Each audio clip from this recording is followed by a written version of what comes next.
Hello Tony. എടാ സുധീനെ പിള്ളേരെ ഇങ്ങനെ വിട്ടാൽ ശരിയാവില്ല. അവന്മാർ നമ്മുടെ തോമസ് തല്ലി കാര്യങ്ങളൊക്കെ ഇനി കൈവിട്ടവനൊക്കെ അവന്മാരെ പൂട്ടണം. എടാ നിന്നോടൊരു കാര്യം പറയട്ടെ. നീ പറയണ പോലെ അവന്മാരുടെ മുട്ടാൻ ഞാനില്ല. സംഭവം ഞാൻ അറിഞ്ഞു. തോമസ് ചെയ്ത് പണ്ടത്തരാ. പിന്നെ അതിന് അവന്മാരെ പച്ചയ്ക്ക് എത്തിക്കാതെ വിട്ട് അവന്റെ ഭാഗ്യാന്ന് കുടിക്കും.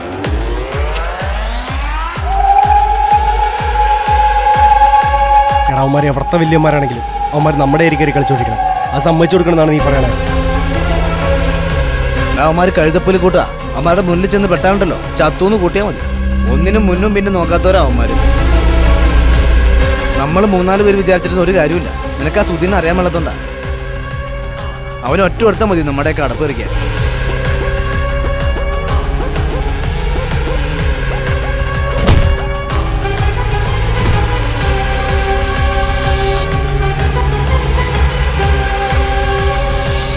അവൻ്റെ പെങ്ങളെ തൊട്ടതിന് ചോദിക്കാൻ ചെന്നതിനാണ് അവന്മാർ അവനിങ്ങനെ ഇട്ടി തല്ലണത്. നീ മനസ്സിലാക്കും. ഇങ്ങനെ വെള്ളടിയും പെണ്ണുടിയുള്ളവനൊക്കെ വെറുതെ പറയണം നമ്മള്. എടാ ഞാൻ അങ്ങനെ അല്ല പറഞ്ഞു. നമുക്ക് എന്നേലും ഒരു അവസരം കിട്ടും. നമുക്ക് അപ്പം നോക്കാം. അന്ന് ആ 3 എണ്ണത്തിനും നമ്മൾ പോകും. എടാ നീ ഒന്നും വിചാരിച്ച ഒരു പുല്ലും ചെയ്യാൻ പറ്റടാ പട്ടി.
ശനി ഞായർ ദിവസങ്ങളിൽ പൂർണ്ണമായും പാലം അടഞ്ഞു കിടക്കുകയായിരിക്കും.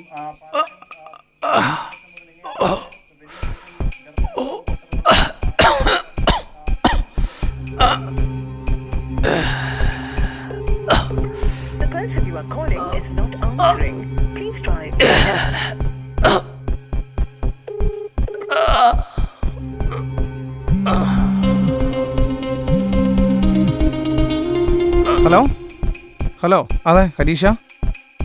ആ പറഞ്ഞ പോലെ ചേട്ടാ.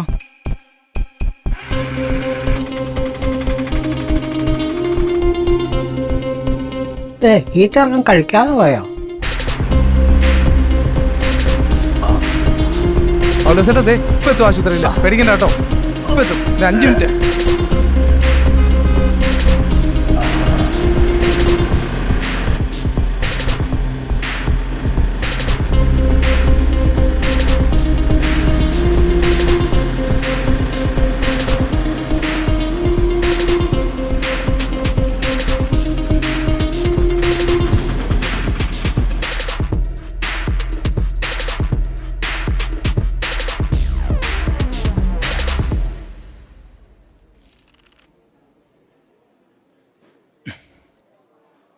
ചേട്ടാ ആരായിട്ട് അവിടെ കിടക്കണേ? അപ്പനാ. കുറച്ച് സീരിയസ് ആണെന്നാ ഡോക്ടർ പറഞ്ഞു. പിന്നെ അറിയിക്കേണ്ടവരൊക്കെ അറിയിച്ചോളാൻ പറഞ്ഞിട്ടുണ്ട്. അല്ല ഇതന്നെ ഈ ആധാരമൊക്കെ? അത് ഈ അളിയന്മാരും പെങ്ങന്മാരും വരുന്നതിന് മുമ്പ് ഇവിടെ ഞാനും ചില മുൻകരുതൽ എടുക്കണമല്ലോ. ഇതുവരെ ഈ അപ്പനെ നോക്കിയത് ഞാൻ ഒറ്റയ്ക്കാണല്ലോ. ഓ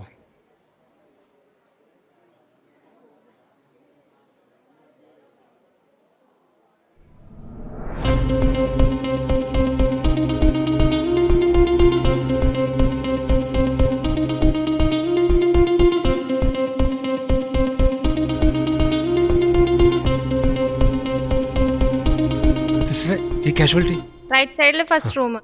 ആ എടാ ഹരീഷേ, ഓ പുള്ളി വന്നു. സോറിടാ, ലേറ്റ് ആയി പോയി. എന്റെ പൊന്നേട്ടാ, ഞാൻ അച്ഛനെ എപ്പോ കൊണ്ടുവരാന്ന് അറിയാമോ? എനിക്ക് ഫോൺ എടുക്കാൻ നിങ്ങൾ ഒരാളെയും വിളിച്ചിട്ട് കിട്ടുന്നില്ലായിരുന്നു. ആൾ ഇവിടെ ഉണ്ടെന്ന് എനിക്കൊന്ന് അറിയിക്കണ്ടേ? കാഷ്വാലിറ്റിയിലല്ലേ? ഇല്ല, പുള്ളി ഇപ്പൊ റൂമിലാ. കുഴപ്പമൊന്നുമില്ലല്ലോ. വേറെ കുഴപ്പമൊന്നുമില്ല. ദേ ബില്ലും മരുന്നിന്റെ ഇട്ടും ഒക്കെ അങ്ങോട്ട്. Room number 106.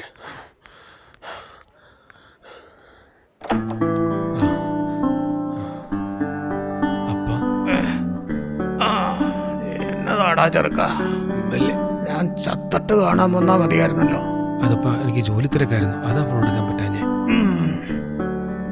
നിന്റെ തിരക്കൊക്കെ നടക്കട്ടെ, അതിൻ്റെ ഇടയ്ക്ക് ഈ വയസ്സായി ചാകാൻ കിടക്കുന്നവരൊന്നും നോക്കട്ടെ. കാര്യം അവൻ്റെ പണിയാണെങ്കിലും വിളിച്ചപ്പോൾ ആ ഓട്ടോ ചക്കൻ ഓടിച്ചാടി വന്നോണ്ട് രക്ഷപ്പെട്ടു.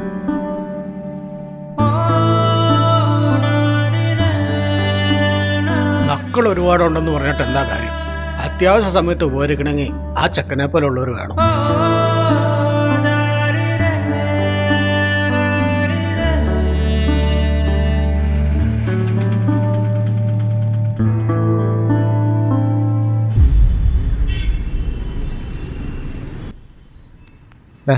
എന്നാ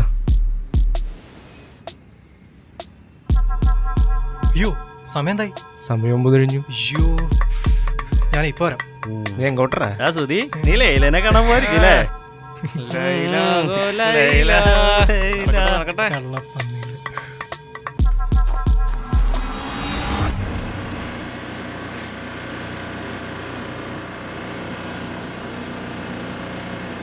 അയ്യോ, സമയം ഒരുപാട് പോയല്ലോ.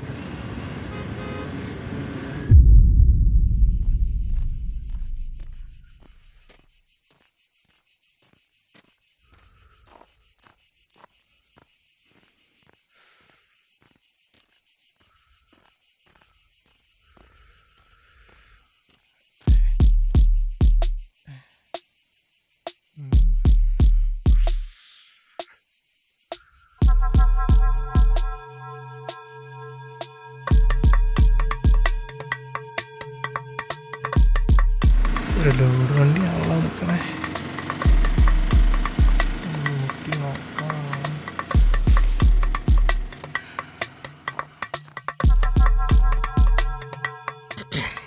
അതെ, ബിസിനസ്സിന് എങ്ങനെയാണോ? അല്ല, ബസ് എപ്പോഴാണ്? അല്ല, എവിടെയെങ്കിലും പോകാൻ നിൽക്കണായിരിക്കുമല്ലോ. എനിക്കറിയില്ല. കുറച്ച് മുറ്റ പണിയുണ്ട്.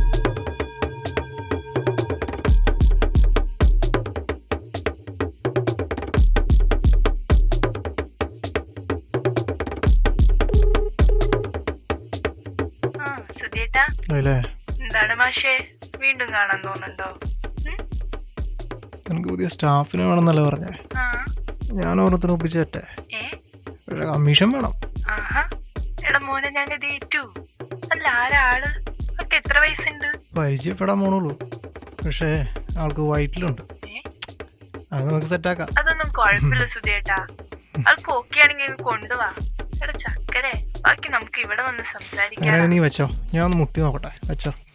അതെ, ഞാൻ വെയിറ്റ് ചെയ്യൂട്ടോ. വന്നേക്കണേ. ആടി.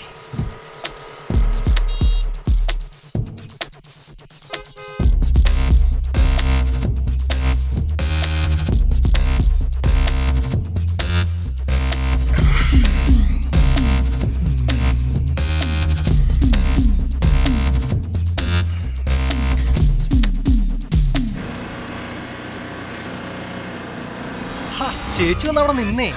ചേച്ചിനെ കണ്ടിട്ട് നല്ല വിഷമമുള്ള പോലെ. ചേച്ചി എന്റെ കൂടെ വാ. ചേച്ചിയുടെ വിഷമം മാറ്റാം, നല്ല പൈസയും തരാം. അവിടെ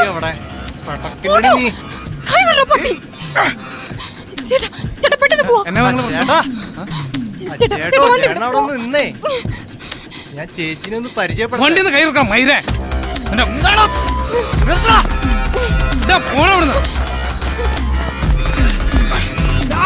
എന്നെ മോളെ പ്രശ്നം? എങ്ങോട്ടാ പോകണ്ടേ നിനക്ക്? റെയിൽവേ സ്റ്റേഷൻ വരെ.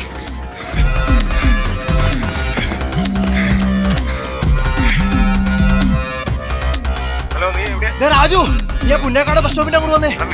രണ്ട് നായിന്റെ മക്കളെ തീർക്കാണ്ട്.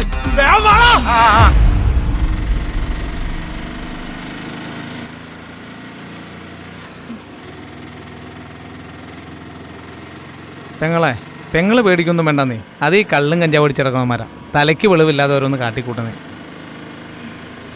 അതൊക്കെ അവന്മാർ ആരെങ്കിലും കയ്യിൽ നല്ല പെട വാങ്ങിക്കുമ്പോൾ നന്നായിക്കോളും. അല്ലാണ്ട് അവന്മാരൊക്കെ എവിടെ പോയി തീരാനാ? വേറൊന്നും സംഭവിച്ചില്ലല്ലോ, വിട്ടുകളാ. എന്നിട്ട് സമാധാനമായിട്ടിരിക്കുന്നേ. ചേട്ടാ ആ. എനിക്കൊന്നുമില്ല. ചേട്ടൻ നേരെ നോക്കി ഒന്ന് വണ്ടി ഓടിക്കൂ പ്ലീസ്. ഓ ഓക്കെ മകളെ.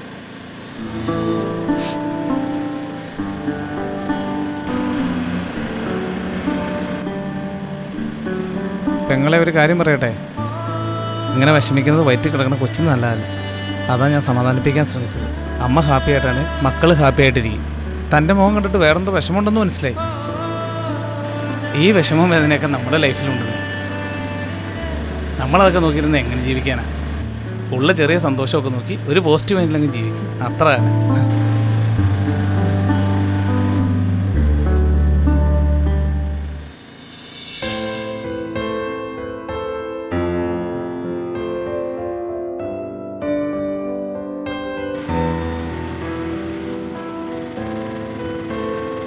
ഈ ദുഃഖവും ദുരിതവും മാത്രമുള്ള ലൈഫ് എങ്ങനെയായിട്ടാ പോസിറ്റീവ് മൈൻഡിൽ ജീവിച്ച് തീർക്കാൻ പറ്റുക? എന്നാ മകളെ? എൻ്റെ മുഖത്ത് ചേട്ടനൊരു വിഷമം കണ്ടു എന്ന് പറഞ്ഞില്ലേ? കാരണമുണ്ട്. പക്ഷെ കേൾക്കുന്നവർക്കതൊരു ക്ലേശ കഥയാണ്. ഒരു സ്വാധീനമില്ലാത്ത ഒരു പാവം പെൺകുട്ടിയുടെ ക്ലേശ ജീവിത കഥ. ഞാൻ എൻ്റെ ജീവിതത്തിലെടുത്ത ഏറ്റവും വലിയ തെറ്റായൊരു തീരുമാനമായിരുന്നു അയാളുടെ ഒപ്പമുള്ള എൻ്റെ ജീവിതം. ഒരു പെണ്ണിനും പൊരുത്തപ്പെടാൻ കഴിയാത്ത രീതിയിലുള്ള ഒരു ഭർത്താവായിരുന്നു അയാൾ. പക്ഷെ അത് മനസ്സിലാക്കാൻ ഞാൻ വൈകി.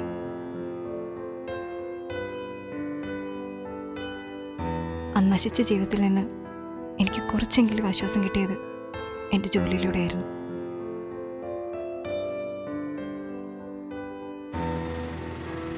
അങ്ങനെ ഒരുപാട് സഹിച്ചു, പേടിച്ചും കഴിഞ്ഞു പോയി. എൻ്റെ ലൈഫിൽ ഒരേ ഒരു ആശ്വാസമായിരുന്നു എൻ്റെ കുഞ്ഞ്.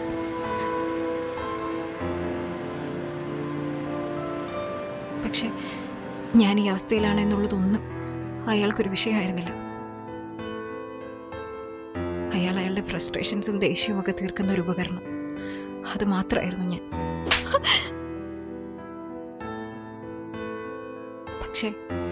പക്ഷെ എനിക്ക് മനസ്സിലായി, ഇനി എല്ലാം സഹിച്ചു നിന്ന അനുഭവിക്കുന്നതും വേദനിക്കുന്നതും ഞാൻ മാത്രമല്ല, എൻ്റെ കുഞ്ഞും കൂടെയാണ്.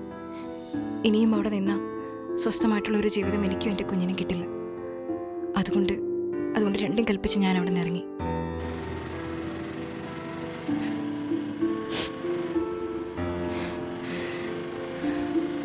ഇനിയിപ്പം ഞാൻ എൻ്റെ നാട്ടിലേക്ക്. ഇനിയുള്ള കാലം സ്വസ്ഥമായിട്ട് കഴിയണം. വൈകിപ്പോയി എങ്കിലും ആ വിധി, അല്ലാണ്ട് എന്നാ പറയാനാ? അല്ല, പുള്ളിക്കാരന് കാര്യങ്ങൾ പറഞ്ഞ് മനസ്സിലാക്കാൻ പാടില്ലായിരുന്നോ? അതൊരിക്കലും നടക്കില്ല ഏട്ടാ. അയാളെ ഇത്രയും കാലം കൊണ്ട് ഞാൻ മനസ്സിലാക്കിയത്. മനുഷ്യനെ ഉപദ്രവിക്കാൻ വേണ്ടി ഓരോ കാരണങ്ങൾ കണ്ടെത്തുന്നവരെ എന്തു പറഞ്ഞ് മനസ്സിലാക്കാനാ? ആ ഓക്കെ മകളെ, ഇഷ്ടമാതിരി ചെയ്യേ. കുറച്ച് കഴിഞ്ഞ് പുള്ളിക്കൊരു മിസ്സിങ്ങൊക്കെ അടിക്കുമ്പോൾ പുള്ളി തന്നെ ഇങ്ങ് വന്നോളൂ. അന്നേരം എല്ലാം ശരിയായിക്കോളൂന്നേ.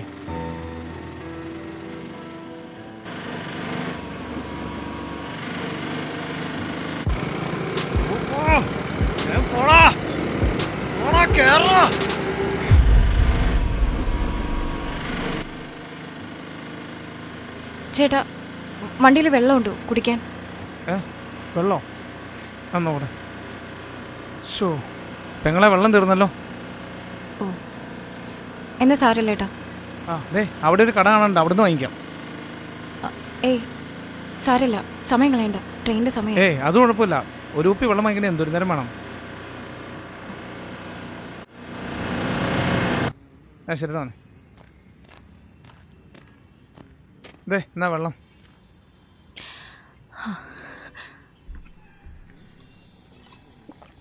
അയ്യോ, ഇതെന്നെ മകളെ ചോര.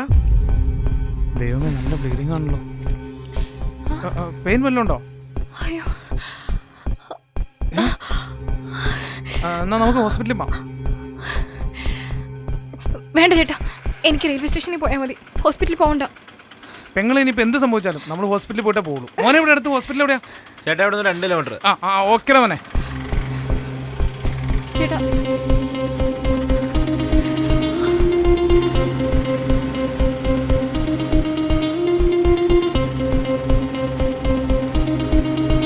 ചേട്ടാ എനിക്ക് റെയിൽവേ സ്റ്റേഷനിൽ പോയാൽ മതി. ഇപ്പൊ ഹോസ്പിറ്റലിൽ പോവണ്ട.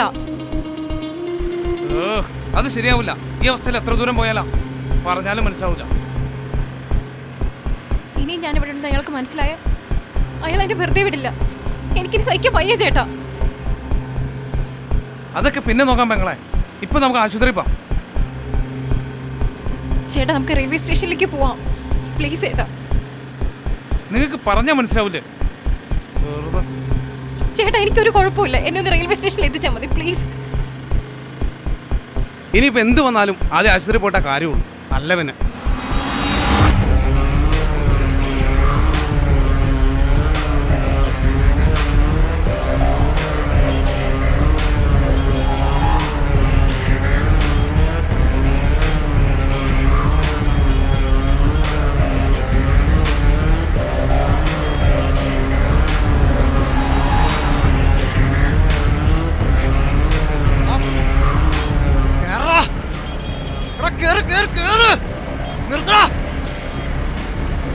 കോപ്പ് ഇതാ മറ്റവനാണെന്ന് തോന്നണേ. ഏതാണ്ട് ഉടക്കാനായിട്ടുള്ള വരവ കോപ്പൊക്കെ.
ബോധം വന്നോടാ മാറി നിനക്ക്. അത് കണ്ടോ നീയൊക്കെ രക്ഷിക്കാൻ ശ്രമിച്ച മുതല് അവളുടെ മുന്നിലിട്ടിയാ നിന്നെ ചവിട്ടിക്കൊല്ലും. നീയൊക്കെ ആരോടെ കളിച്ചെന്ന് അറിയണോ നാറി?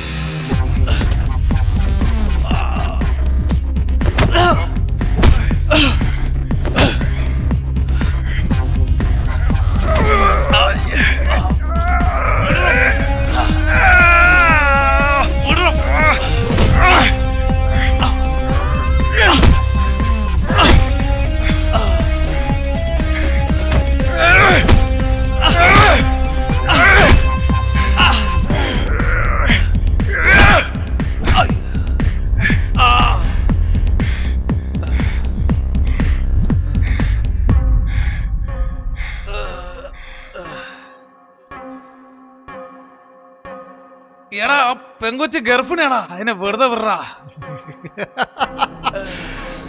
നിന്നെയൊക്കെ അങ്ങനെ വെറുതെ വിടാൻ പറ്റൂടാ? പണി നിന്നിട്ട് പോയതല്ലേ നീ. അടുത്ത് നിന്റെയൊക്കെ ചാവാ. ഇതുവരെ ഇവിടെ കിടന്ന് കെഞ്ചടാ. എടാ അതിനെ വെറുതെ വിടറാ. അവിടെ നിക്കടാ. അവിടെ എന്തേടി മോളെ നീ പേടിക്കണേ? മര്യാദക്ക് എന്റെ കൂടെ വരാൻ പറഞ്ഞല്ലേടി? അന്നേരം നിനക്ക് ഈ നാറിയുടെ കൂടെ പോണം അല്ലേടി? ഇപ്പോഴും ഞാൻ പറയാ, നീ എൻ്റെ കൂടെ വാ. നിനക്ക് വേണ്ടതൊക്കെ ഞാൻ തരാം. അതല്ല, നിനക്ക് ഈ വയറ്റിലുള്ളതാണ് പ്രശ്നമെങ്കിൽ അതും ഞാൻ ഒഴിവാക്കി തരാം. നീ ഒന്ന് കണ്ണടച്ചാൽ മാത്രം മതി.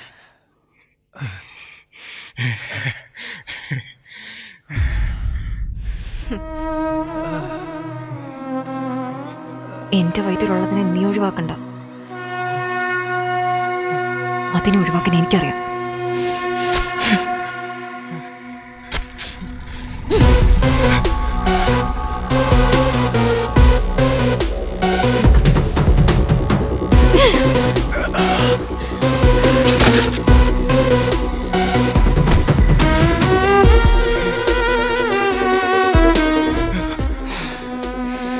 നിന്റെ കൂടെ വരുന്നോന്ന് നീ ചോദിച്ചില്ലേ? ഞാൻ വരുന്നില്ല, നീ ഒറ്റയ്ക്ക് പോയിക്കോ.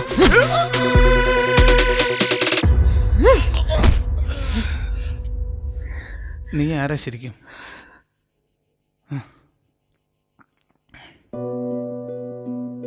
എല്ലാം സഹിച്ചു ക്ഷമിച്ച് ജീവിച്ചിരുന്ന എനിക്ക് ഇനി അങ്ങനെ കഴിയാൻ സാധിക്കില്ല എന്ന് മനസ്സിലായപ്പോഴാണ് എല്ലാം വിട്ടെറിഞ്ഞിറങ്ങി പോകാൻ തീരുമാനിച്ചു.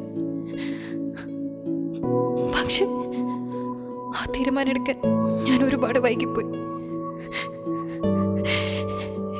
എന്റെ ലച്ചുട്ടി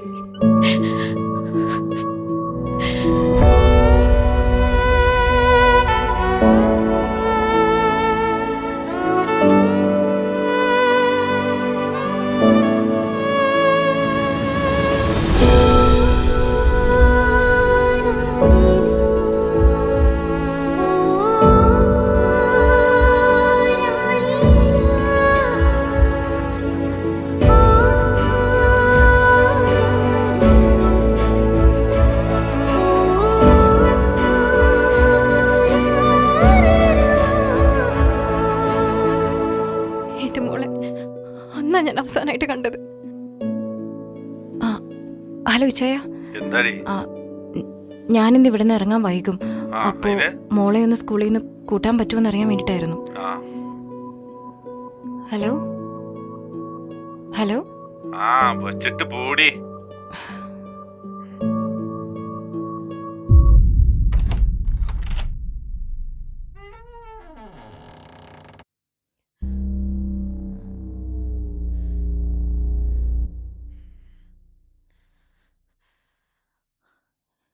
ലച്ചു, ലച്ചു, മോളെ മോളെ ലച്ചു. അനുസരണക്കേട് കാണിച്ചത് ഞാൻ വീട്ടിൽ കൊടുത്താ തള്ളയുടെ അല്ലേ മോള്? ഒടുവിൽ എന്റെ മോള് അയാളുടെ ഇരയായി എനിക്ക് മനസ്സിലായി. മോളെ നീ മാറിക്കോ, അവളുടെ കാര്യം ഞാൻ നോക്കിക്കോളാം. നീ മാറി എടി, മാറി.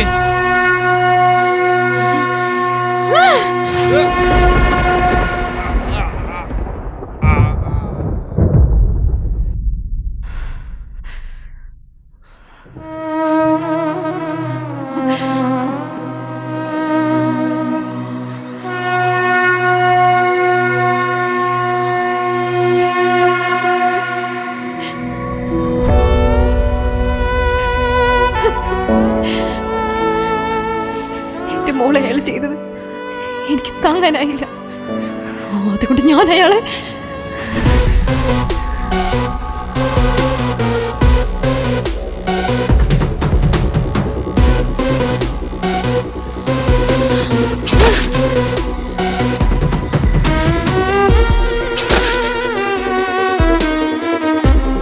ചെയ്തതൊരു അപരാധമായിട്ട് എനിക്ക് തോന്നിയില്ല. കാരണം എൻ്റെ മോളെ ഇല്ലാണ്ടാക്കിയ അയാൾക്ക് ഞാൻ അപ്പോൾ തന്നെ ശിക്ഷ വിധിച്ചു. അതുകൊണ്ട് എനിക്ക് കുറ്റബോധമില്ല. കാരണം ഞാൻ മറ്റൊന്ന് മനസ്സിൽ കണ്ടിരുന്നു. എനിക്ക് റെയിൽവേ സ്റ്റേഷനിലല്ലായിരുന്നു പോകേണ്ടിയിരുന്നത്, അതിനടുത്തുള്ള പോലീസ് സ്റ്റേഷനിലായിരുന്നു. കാരണം ഒരു കുറ്റവാളിയെ പോലെ വിലങ്ങ് വെച്ച് പോകാൻ എനിക്ക് താല്പര്യമില്ല. വേണ്ട തെളിവുകളോടെ ഞാൻ തന്നെ സുരക്ഷിതമായി കീഴടങ്ങാനായിരുന്നു എൻ്റെ തീരുമാനം. അതിനായി ഞാൻ കിട്ടിയ വേഷമാണിത്. ശേഷം എൻ്റെ വിധി എന്തു തന്നെയായാലും അത് സ്വീകരിക്കാൻ ഞാൻ തയ്യാറായിരുന്നു. ഒരു തെറ്റും ചെയ്യാത്തതിൻ്റെ മോൾക്ക് വേണ്ടി ഞാൻ ഇത്രയെങ്കിലും ചെയ്യണമായിരുന്നു. അത് ഞാൻ ചെയ്തു. ഇനി എന്താ ചെയ്യേണ്ടതെന്ന് എനിക്കറിയത്തില്ല. ഞാൻ ആദ്യമായിട്ടാണ് ഇങ്ങനെയൊക്കെ കാണുന്നത്. ഇനിയൊന്നും പറഞ്ഞിട്ട് കാര്യമില്ല ചേട്ടാ. എൻ്റെ വിധി എന്താണെന്ന് ഞാൻ തീരുമാനിച്ചു കഴിഞ്ഞു. ചേട്ടൻ എനിക്ക് അവസാനമായിട്ടൊരു സഹായം ചെയ്തു തരൂ. ഞാനിപ്പോൾ മനസ്സിലാക്കുന്ന കാര്യം എന്താണെന്നറിയാം, എനിക്കിതെങ്ങനെയൊന്നും ചെയ്യേണ്ടി വരില്ലായിരുന്നു. ഞാൻ കാരണം ആരും ബുദ്ധിമുട്ടേണ്ട കാര്യം ഉണ്ടായിരുന്നില്ല. വേണ്ട സമയത്ത് ഞാൻ വേണ്ട വിധത്തിലുള്ള തീരുമാനങ്ങൾ എടുത്തിരുന്നെങ്കിൽ. ഇപ്പോൾ എനിക്കറിയാം, വൈകി കിട്ടുന്ന നീതി, സ്വാതന്ത്ര്യം എല്ലാം നമുക്ക് പ്രയോജനമില്ലാതായി തീരും. കാരണം സമയമെന്ന സാരഥി നമുക്കായി ഒരിക്കലും നിന്ന് തരില്ല. അത് ജീവിതമെന്ന യുദ്ധം ചെയ്യാൻ നമ്മളെ പ്രേരിപ്പിച്ചുകൊണ്ടേയിരിക്കും.